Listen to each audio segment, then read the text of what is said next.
नमस्कार मित्रांनो, मी Sheetal true stories मध्ये तुम्हा सर्वांचे मनापासून स्वागत करते। आज मी तुमच्यासाठी एक अशी कथा घेऊन आले आहे जी केवळ एका गरिबीची कहाणी नाही, तर ती आहे रक्ताच्या नात्यामधील अहंकार आणि एका आईच्या जिद्दीची गोष्ट। दिवाळीचा सण म्हणजे सगळीकडे रोषणाई आणि आनंदाची उधळण असते, पण विचार करा, जर या सणाच्या दिवशी एखाद्या आईला आपल्या मुलांच्या एक जोड बुटासाठी स्वतःच्याच भावासमोर हात पसरावे लागले आणि तिथूनही तिला अपमानास्पद वागणूक मिळाली, तर त्या आईवर काय प्रसंग ओढवला असेल। नाती जेव्हा पैशाच्या तराजूत मोजली जातात, तेव्हा माणुसकी कशी हरवते हे आजच्या या कथेतून तुम्हाला जाणवेल। पण म्हणतात ना, जिथे माणुसकी संपते तिथे देव कोणत्या ना कोणत्या रूपाने मदतीला धावून येतोच। या कथेचा शेवट तुमच्या डोळ्यात पाणी आणल्याशिवाय राहणार नाही आणि तुम्हाला एक खूप मोठी शिकवण देऊन जाईल। कथेला सुरुवात करण्यापूर्वी जर तुम्हाला आपल्या या मातीतील आणि मनातील कथा आवडत असतील तर ट्रू स्टोरी चॅनलला नक्की सबस्क्राईब करा आणि बेल आयकॉन दाबायला विसरू नका। चला तर मग सुरू करूया आजची हृदयस्पर्शी कथा, विखुरलेली नाती आणि त्या एका सणाची साक्ष। दिवाळीचा सण म्हणजे सगळीकडे रोषणाई, फटाक्यांचा आवाज आणि नवीन कपड्यांचा उत्साह। पण याच लखलखत्या दिव्यांच्या उजेडात सावित्रीच्या नशिबात मात्र गरिबीचा अंधार दाटून आला होता। नवरा सोडून गेल्यावर दोन पदराखालील मुलांसाठी ती माहेरी भावाच्या आश्रयाला आली होती, पण रक्ताचं नातंही पैशापुढे इतकं परक होईल असं तिला स्वप्नातही वाटलं नव्हतं। बाहेर सगळीकडे आनंदाचं वातावरण होतं। सावित्रीचा भाऊ विलास आणि बहिणी सुलेखा आपल्या मुलांसह बाजारात जाऊन हजारो रुपयांची खरेदी करून परतले होते। त्यांच्या हातात नवनवीन कपड्यांच्या आणि महागड्या खेळण्यांच्या पिशव्यांची रेलचेल होती। हे पाहून सावित्रीच्या काळजात धस्स झालं। तिने कसाबसा धीर एकवटला, हात जोडले आणि गयावया करत आपल्या भावाकडे गेली।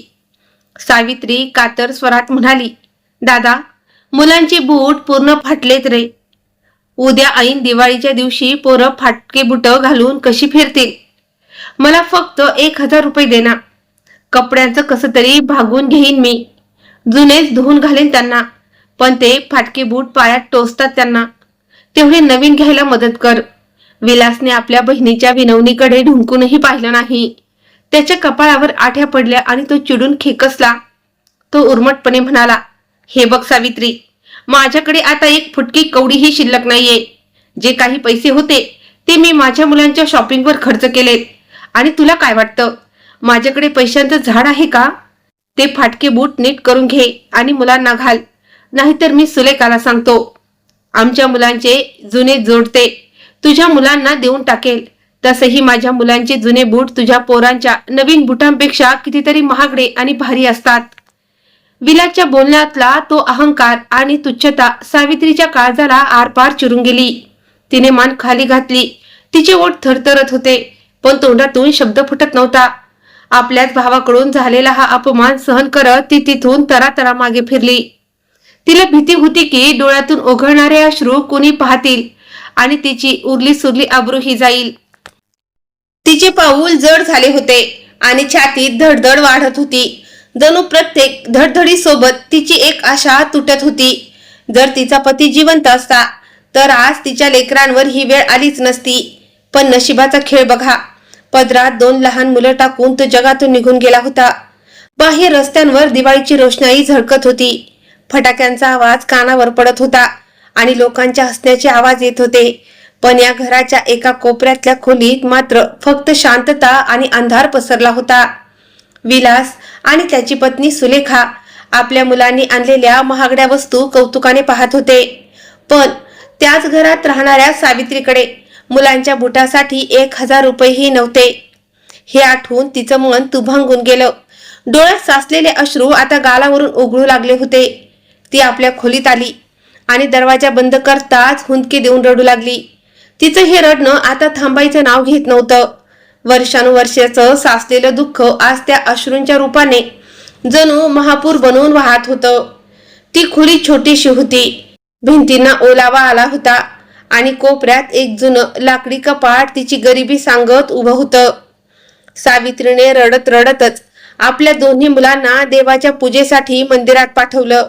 पण जेव्हा ती मुलं बाहेर पडली तेव्हा तिथली इतर श्रीमंत मुलं त्यांच्या फाटक्या बुटाकडे बघून हसू लागली. मुलं अपमानित होऊन मान खाली घालून मंदिरातून परतली आणि जेव्हा ती घराच्या उंबरठ्यावर आली तेव्हा त्यांच्या समोर खोलीत 2 जुन्या लाकडी खाटा होत्या, ज्यावर तिची दोन्ही मुलं झोपल्याचं सोंग करून पडली होती. तसं तर दोन्ही मुलं जागीच होती आणि आपल्या गरिबीची त्यांना पूर्ण जाणीव होती. जेव्हा त्यांच्या कानावर आईच्या हुंदक्यांचा आवाज पडला तेव्हा त्या कोवळ्या जीवाची मनही दुःखाने भरून आली. दोघही एकमेकांकडे बघू लागले, जणू शांत बसून काहीतरी मोठा निर्णय घेत होते. जेव्हा पोरांना दिसलं की सावित्रीचे हुंदके थांबायचं नाव घेत नाहीयेत तेव्हा ती दोन्ही मुलं खाटेवरून उठली आणि दबक्या पावलांनी आईच्या जवळ जाऊन बसली. त्यांच्या डोळ्यातही पाणी होतं. एका मुलाने धीर करून आईच्या खांद्यावर हात ठेवला आणि हळूच म्हणाला, आई, आम्हाला माफ कर ग. इथून पुढे आम्ही अनवाणीच फिरू, पण तुझ्याकडे कधीच काही मागणार नाही. पण तू अशी रडू नकोस गाई.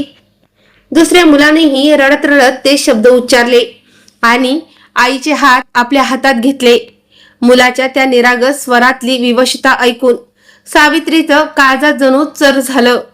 तिने तातडीने दोन्ही मुलांना आपल्या छातीशी कवटाळलं, जसं काही ती त्यांना जगाच्या सगळ्या दुःखापासून वाचवू इच्छित होती. तिच्या डोळ्यातून अश्रूंच्या धारा वाहत होत्या. मुलांच्या केसावरून हात फिरवत ती म्हणाली, लेकरांनो, तुमच्या या अभागी आईला माफ करा रे. तुमचे बाबा गेल्यानंतर मी तुमचं साधं सुखही जपू शकले नाही. मी खूप प्रयत्न करते रे की तुम्हाला कशाची कमी पडू नये, पण माझं नशीबच फुटकं आहे.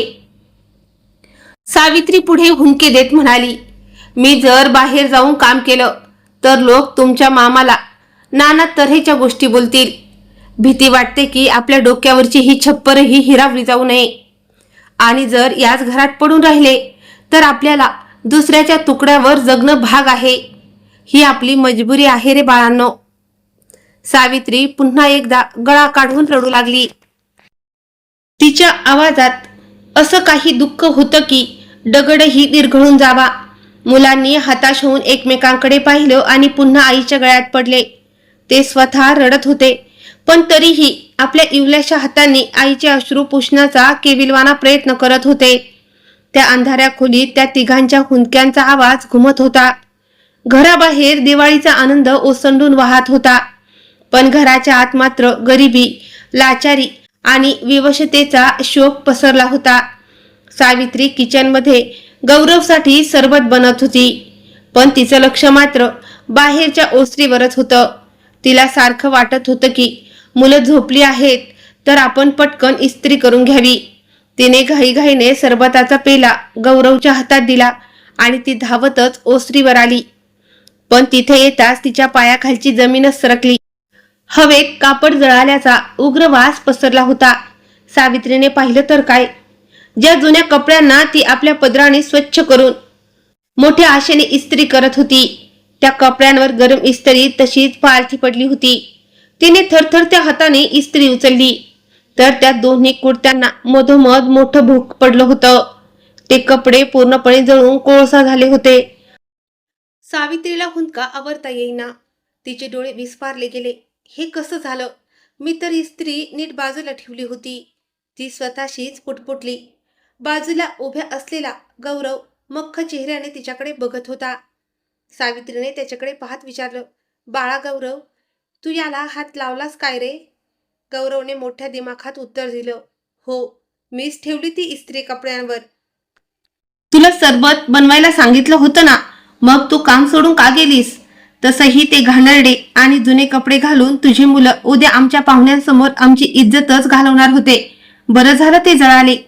आता किमान ते असले कपडे तरी घालणार नाहीत. हे ऐकून सावित्रीच्या काळजात जणू वीज कोसळली. आपल्याच रक्ताच्या भाच्याने फक्त एका सरबतासाठी तिच्या लेकरांच्या आनंदाचा गळा घोटला होता. विलास आणि सुलेखा हे सगळं लांबून बघत होते, पण त्यांनी गौरवला ओरडण्याऐवजी उलट सावित्रीकडेच रागाने पाहिलं. विलास उर्मटपणे म्हणाला. सावित्री, माझ्या पोरावर ओरडू नकोस.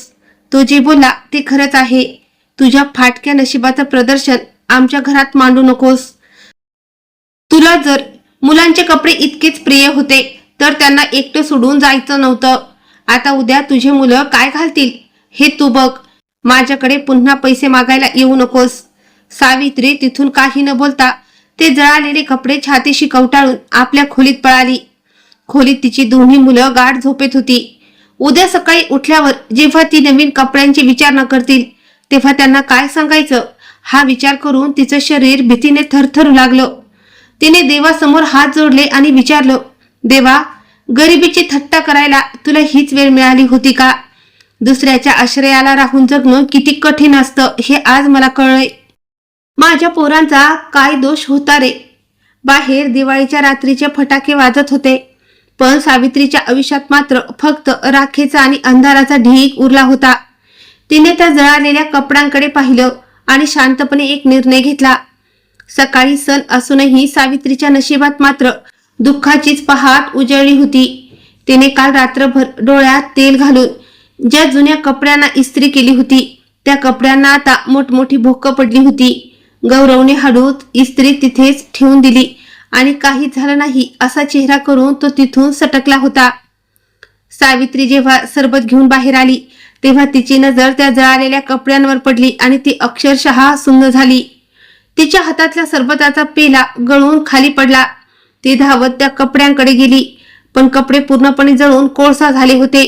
तिचे डोळे अश्रूंनी डबडबले आणि काळजात जणू कोणीतरी मुठीत धरून दाबावं तशा वेदना होऊ लागल्या. तिने हतबल होऊन भाऊ आणि बहिणीकडे पाहिलं आणि कातर स्वरात म्हणाली, दादा, हे बघ, हे कपडे पूर्ण जळालेत रे. मी आताच इस्त्री करत होते आणि गौरव इथेच होता. तिचं वाक्य पूर्ण व्हायच्या आतच वहिनी सुलेखा कडाडली. ती तीक्ष्ण स्वरात म्हणाली, ए सावित्री, माझ्या पोरावर आळ घेऊ नकोस हं. तुला स्वतःला नीट काम करता येत नाही आणि आता माझ्या मुलाला बोलावतेस. तिचा भाऊ विलासही रागीट स्वरात म्हणाला, पुरे कर आता सावित्री, एवढ्याशा गोष्टीचा काय एवढा मोठा राडा करतेस? कपडे जळाले तर काय आभाळ कोसळलं नाहीये. सुलेखा कपड्यातून काही जुने कपडे काढायला लागली, पण अचानक थांबली आणि म्हणाली, नाही, मी हे कपडे सुद्धा देऊ शकत नाही. हे माझ्याच मुलांच्या नंतर कामाला येतील. सावित्री तिथेच निमूटपणे उभी राहिली. तिच्याकडे बोलायला आता काहीच उरलं नव्हतं. ती हळूच आपल्या खोलीत परतली आणि ते जळालेले कपडे हातात घेऊन ढसढसा रडू लागली. पण तिने झोपलेल्या मुलांना जागं केलं नाही. दुसऱ्या दिवशी सण उजाडला. सगळं गाव आनंदाने न्हावून निघालं होतं. मुलं नवीन कपडे घालून आनंदाने इकडे तिकडे बागडत होती. सगळीकडे हसण्या खिदळण्याचे आवाज येत होते. सावित्रीने आपल्या मुलांना ते जळालेले आणि जुने कपडे घातले, जे आता कसा बसा जीव झाकण्यापुरते उरले होते. मुलांनी काहीच म्हटलं नाही, पण त्यांच्या डोळ्यातली उदासी स्पष्ट दिसत होती. त्यांना आपल्या आईचं मन अजून दुखवायचं नव्हतं. जेव्हा ती मुलं मंदिराकडे निघाली तेव्हा वाटेत इतर मुलांनी त्यांना पाहिलं आणि ते फिदी फिदी हसू लागले. कुणीतरी म्हणालं, बघा, यांचे कपडे कसे आहेत. तर कुणीतरी त्यांची थट्टा केली. मुलांच्या डोळ्यात पाणी आलं. त्यांनी आपली मान खाली घातली. मंदिरातही ती मुलं एका कोपऱ्यात उभी राहिली. देवाची पूजा सुरू असतानाही त्यांच्या काळजात जडपणा होता. पूजा संपली की सगळे मुलं एकमेकांची गळा भेट घेत होती, पण ती दोन मुलं मात्र शांत उभी होती. शेवटी त्यांच्या संयमाचा बांध फुटला आणि ती दोन्ही मुलं रडू लागली. सावित्रीने जेव्हा हे दृश्य पाहिलं तेव्हा तिच्या काळजाचे तुकडे झाले. तिने आपल्या लेकरांना छातीशी कवटाळलं आणि ती स्वतःही रडू लागली, पण तिच्याकडे या दुःखावर कोणताही पर्याय नव्हता. दिवाळीचा तो सण त्यांच्यासाठी आनंदाचा नाही तर एक वेदनादायक आठवण बनून राहिला. सणाचा दिवस जसा तसा सरत होता, पण सावित्रीच्या आयुष्यात मात्र आनंदाची एक साधी लकीरही नव्हती. मुलं मंदिरातून परतली आणि घरातल्या एका कोपऱ्यात गप्प बसून राहिली. दुसऱ्याच्या आश्रयाला राहून सण साजरा करणं किती वेदनादायी असतं हे आज त्या संपूर्ण कुटुंबाला कळलं होतं. मुलांचे डोळे रडून लाल झाले होते आणि चेहऱ्यावरची उदासी स्पष्टपणे जाणवत होती. बाहेर गल्लीत मुलांचा आरडाओरडा सुरू होता. नवीन कपड्याची झगबगाट आणि मिठाईचा सुवास सगळीकडे दरवळत होता, पण या खोलीत मात्र फक्त शांतता आणि गरिबीचा वास येत होता. सावित्री आपल्या मुलांकडे बघायची तेव्हा तिचं काळजात जणू पाणी व्हायचं. ती पुन्हा पुन्हा त्याच्या केसावरून हात फिरवून स्वतःला सावरण्याचा प्रयत्न करायची, पण तिचे अश्रू थांबायचं नावच घेत नव्हते. तिने मनातल्या मनात ईश्वराची करुणा भाकली. देवा, माझ्या पोरांना ही लाचारी तरी बघ. हे निष्पाप आहेत, यांचा काय दोष? जर माझ्याकडून काही चूक झाली असेल तर त्याची शिक्षा मला दे, पण माझ्या मुलांना या नरकातून बाहेर काढ. मुलं ही शांत बसून आपल्या आईकडेच बघत होती. जणू ती सुद्धा मनातल्या मनात काहीतरी प्रार्थनाच करत होती. वेळ जणू थांबल्यासारखी वाटत होती. प्रत्येक क्षण जड आणि वेदनादायी वाटत होता. इतक्यात दरवाजावर थाप पडली. तो आवाज इतका अचानक होता की सगळेच दचकले. विलास दुपारी ओसरीवर बसला होता. तो उठून दरवाजाकडे गेला. त्याने जसा दरवाजा उघडला तसं समोरचं दृश्य पाहून त्याचे डोळे विस्फारले आणि तो जागच्या जागी खिळून गेला. दरवाजा बाहेर एक मोठी आलिशान आणि महागडी गाडी उभी होती आणि तिच्या मागे गाड्यांचा ताफा लागला होता. गाड्यांमधून काळ्या कपड्यातील अंगरक्षक बाहेर येत होते. त्यांच्या हातात मोठ्या टोपल्या होत्या. त्या टोपल्यांमध्ये नवनवीन कपडे, बूट, खेळणी, मिठाई आणि नाना तऱ्हेचे खाऊ भरलेला होता. बाहेर अचानक हे काय चाललंय हे बघायला गल्लीतले लोकही जमा झाले. विलासच्या डोक्याला काहीच कळेना की हे नेमकं काय सुरू आहे. इतक्यात सर्वात मोठ्या गाडीचा दरवाजा उघडला आणि त्यातून एक अतिशय सभ्य आणि सुंदर स्त्री बाहेर आली. तिचा पेहराव आणि रुबाब बघूनच कळत होतं की ती कोणत्या तरी मोठ्या घरंदाज घराण्यातली आहे. सावित्री सुद्धा आपल्या खोलीतून बाहेर आली आणि दरवाजापर्यंत पोहोचली. तिने जसं त्या स्त्रीला पाहिलं तशी ती क्षणभर थबकली. मग तिच्या डोळ्यात ओळखीची चमक उमटली आणि पुढच्या क्षणी तिचे ओठ थरथरू लागले. ही तिची जीवाभावाची मैत्रीण अंजली होती, जी कित्येक वर्षापासून आपल्या पतीसोबत परदेशात राहत होती. सावित्रीचा आपल्या डोळ्यांवर विश्वासच बसत नव्हता की खरंच ही अंजली आहे. अंजलीने जसं सावित्रीला पाहिलं ती तडकन तिच्याकडे धावली आणि तिला कडकडून मिठी मारली. सावित्रीच्या संयमाचा बांध आता पूर्णपणे फुटला होता. ती अगतिक होऊन डसडसा रडू लागली. हुंदके देत ती म्हणाली, अंजली, तू तर मागे वळून सुद्धा पाहिलं नाहीस ग. आम्ही किती हाल सोसलेत, तुला आमची साधी आठवण सुद्धा आली नाही. अंजलीने आश्चर्याने तिच्याकडे पाहिलं आणि तातडीने तिचे अश्रू पुसत म्हणाली, सावित्री, हे तू काय बोलतेस? मी तर तुझ्याशी संपर्क साधण्याचे किती प्रयत्न केले. मी वारंवार फोन करायचे, पण कधीच तुझ्याशी माझं बोलणं होऊ शकलं नाही. मला नेहमी हे सांगण्यात आलं की तुला माझ्याशी बोलायची इच्छा नाहीये आणि तुझी मुलं सुद्धा माझा तिरस्कार करतात. हे ऐकून सावित्री धक्काच बसली. तिची नजर सुलेखाकडे वळली, जी एका कोपऱ्यात उभी राहून हे सगळं निमूटपणे बघत होती. सुलेखाच्या चेहऱ्याचा रंग पार उडाला होता.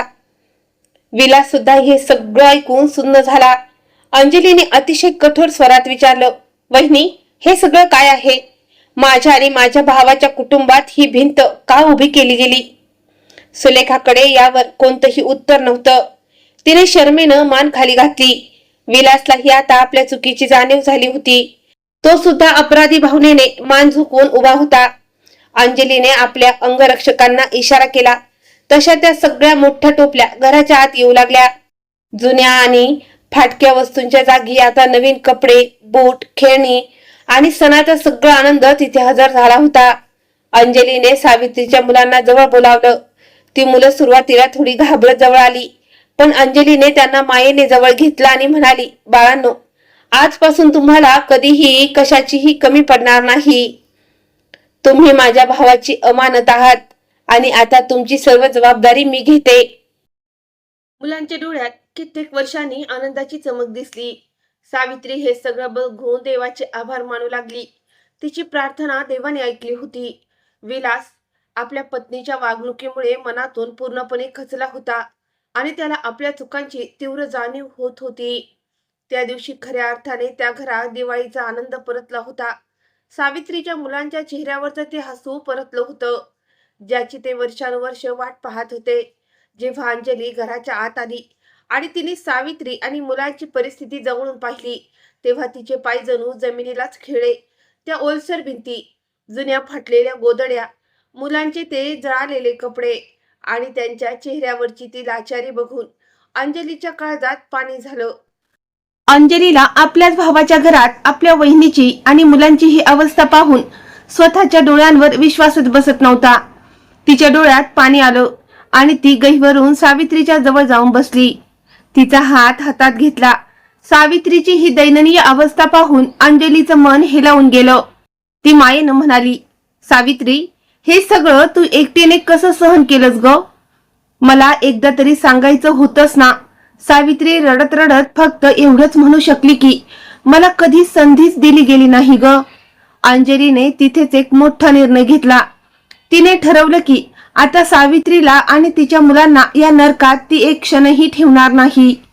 तिने त्यांना आपल्या सोबत घेऊन जाण्याचा निश्चय केला. सुरुवातीला सावित्री थोडी कचरली, पण अंजलीने तिला विश्वास दिला की आता ती तिच्या पाठीशी खंबीरपणे उभी राहील. काही दिवसातच अंजलीने शहरातल्या एका चांगल्या भागात एक स्वच्छ आणि प्रशस्त घर घेतलं, जिथे सर्व सुखसोयी होत्या. मुलांसाठी वेगळी खोली, भरपूर उजेड, चांगलं वातावरण आणि एक सुरक्षित आयुष्य आता त्यांच्या समोर होतं. मुलाचं एका नामांकित शाळेत नाव टाकलं. तिथे पहिल्यांदाच ती मुलं शांततेत आणि आत्मविश्वासाने शिकू लागली. कित्येक वर्षापूर्वी हरवलेलं त्यांच्या चेहऱ्यावरचं हसू आता पुन्हा परतलं होतं. अंजलीने फक्त एवढंच करून थांबली नाही, तर तिने काही दुकानं विकत घेऊन ती मुलांच्या नावावर केली, जेणेकरून दरमहा त्यांना खात्रीशीर उत्पन्न मिळत राहील आणि त्यांना पुन्हा कधीही दुसऱ्याच्या आश्रयाला जावं लागणार नाही. त्या दुकानाच्या वरच्या भागातच सावित्री आणि तिची मुलं राहू लागली, जिथे त्यांचं आयुष्य आता सन्मानाने व्यतीत होत होतं. सावित्री जरी जास्त शिकलेली नव्हती, तरीही अंजलीने आपल्या ओळखीने तिला एका चांगल्या ठिकाणी सन्मानाची नोकरी मिळवून दिली. सुरुवातीला सावित्रीला थोडी भीती वाटत होती की हे सगळं तिला जमेल का, पण हळूहळू तिने स्वतःला सावरलं आणि ती आपल्या मुलांसाठी खंबीर बनली. आता ती कोणावरही अवलंबून नव्हती आणि मुलांच्या डोळ्यात ती जुनी उदासी आता उरली नव्हती. त्यांच्या आयुष्यात आता खरा सुख शांतीचा काळ आला होता. अंजली वारंवार त्यांच्याकडे यायची आणि त्यांच्या प्रत्येक गरजेची काळजी घ्यायची. सावित्री प्रत्येक वेळी तिला बघून मनातल्या मनात ईश्वराचे आभार मानायची की देवाने तिची हाक ऐकली होती. काळाच्या ओघात त्यांच्या मनावरच्या जखमा भरू लागल्या आणि आयुष्य सोपं होत गेलं. एक जोड बुटासाठी डोळ्यात पाणी आणावं लागायचं. ते दिवस आता खूप मागे सुटले होते. आता त्यांच्याकडे सगळं काही होतं, पण त्यापेक्षाही जास्त म्हणजे इज्जत आणि मान होता. खरंच देवाने त्यांच्यावर कृपा केली होती आणि एका कठीण परीक्षेनंतर त्यांना एक नवीन आणि सुंदर आयुष्य बहाल केलं होतं. तर मित्रांनो, आजची ही कथा आपल्याला एक खूप मोठी गोष्ट शिकवून जाते. रक्ताची नाती असोत किंवा मानलेली, त्यामध्ये जर माणुसकी आणि प्रेम नसेल तर ती केवळ एक ओझं ठरतात. सावित्रीच्या भावाने जरी तिला रक्ताच्या नात्याने नाकारलं, तरी एका जुन्या मैत्रिणीने तिला आधार दिला. खरं आहे ना, सण हा फक्त नवीन कपड्यांचा किंवा रोषणाईचा नसतो, तर तो आपल्या माणसाच्या चेहऱ्यावर हसू आणण्यासाठी असतो. गरिबी ही शरीराची नसते, ती मनाची असते. ज्याचं मन मोठं तोच खरा श्रीमंत. कशी वाटली तुम्हाला ही कथा? तुमच्या आयुष्यातही अशी एखादी व्यक्ती आहे का, जी संकटाच्या काळात सावलीसारखी तुमच्या पाठीशी उभी राहिली? कमेंट्स मध्ये त्याचं नाव नक्की सांगा. तुमच्या कमेंट्स वाचायला मला खूप आवडेल. जर तुम्हाला ही हृदयस्पर्शी कथा आवडली असेल तर व्हिडिओला लाईक करा आणि तुमच्या मित्रमैत्रिणींसोबत शेअर करायला विसरू नका. अशाच नवनवीन आणि मनाला भिडणाऱ्या कथांसाठी आपल्या टू स्टोरी चॅनलला नक्की सबस्क्राईब करा. पुन्हा भेटूया अशाच एका नवीन आणि सुंदर कथेत. तोपर्यंत स्वतःची काळजी घ्या आणि आनंदी रहा. धन्यवाद.